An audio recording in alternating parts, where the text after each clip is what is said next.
Hello students, today we will continue with the chapter of the Indian subcontinent and history. The first thing we are going to learn is about the geographical features of India. Our country, India, extends far and wide. At its north lies the Himalayas. You can see the arrows which are pointing out. At the north lies the Himalayas. To the east, the Bay of Bengal. That is down. You can see Bay of Bengal. To the west is the Arabian Sea, and to the south the Indian Ocean. Except all the islands of Andaman and Nicobar and Lakshadweep, the rest of the country is contiguous. Now, what is contiguous? Means sharing a common border, or else you can say two things that are connected. We'll move to the next slide.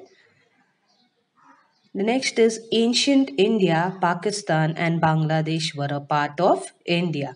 Before 1947, okay, before independence, today's Pakistan and Bangladesh were also a part of India. They were a part of our country. This can be referred as ancient India. We'll move to the next slide. The following regions are seen to be important when we look at the course of Indian history. There are six regions which we are going to learn about. They are the Himalayas, plains of Sindhu, Ganga, Brahmaputra rivers, the Thar desert, Deccan Plateau, coastal region, and island in the seas. The first we will learn about the Himalayas. The Hindu Kush and Himalaya ranges have created an impenetrable wall. Now, what is impenetrable wall? Means you can't get through it. Okay, that is impenetrable wall. On the north side of the Indian subcontinent, this wall has separated the Indian subcontinents on the desert of the Central Asia.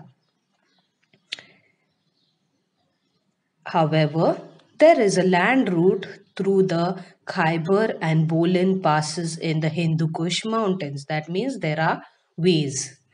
This route was connected to an ancient trade route. This route was connected to an ancient trade route where there were goods being sent. The trade route from China passed through Central Asia and reached Arabia. It is known as the Silk Route or Silk Road because in that time, in the ancient times, silk was the main commodity. As you can see in the picture, there is a photo of a silk cloth because cloth was the main commodity exported to Western countries. Western countries means the foreign countries using this road. They used this road or route to travel. Move to the next slide. Plains of Sindhu, Ganga, Brahmaputra rivers. The region consists of the basins of the three big rivers. There are three big rivers. They are the Sindhu, Ganga, Brahmaputra, and their tributaries. Tributaries are small rivers which pass into the big rivers. These regions extend from Sindh, Punjab in the west to the present day Bangladesh in the east. It was in this region that the earliest Indian civilization of Harappa and the later states and empires of ancient India emerged. The next we learn about the Thar Desert.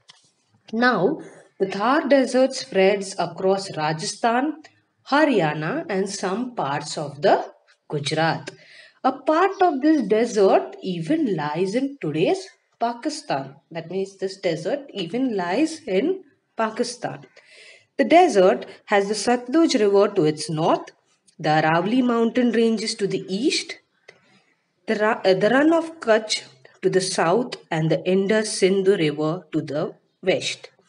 The Ganga River that originates in Himachal Pradesh reaches the Thar Desert. It is known as Hakra in Pakistan. It has another name. It is called as Hakra in Pakistan. We'll move to the next slide. The Deccan Plateau.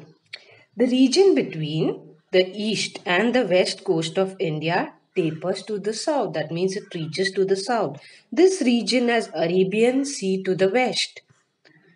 Indian Ocean to its south, and the Bay of Bengal to its east. A region thus bound by sea on three sides is called a peninsula. What is a peninsula called? Where there are three sides water, that is called a peninsula. A major part of the Indian peninsula is occupied by the Deccan Plateau. Major part means the more part is covered by the Deccan Plateau. The Sahyadri mountain ranges are to its west. They are also known as the Western Ghats. The mountains on the eastern side of the Deccan Plateau are known as the Eastern Ghats. Deccan Plateau has fertile land where many post-Harappan agrarian cultures flourished. Now Deccan Plateaus have a very fertile land, means very good land for growing crops. They have very good land for growing different kinds of crops. Deccan Plateau was a part of the Maurya Empire, the largest in the ancient India. The next we will learn about the coastal region.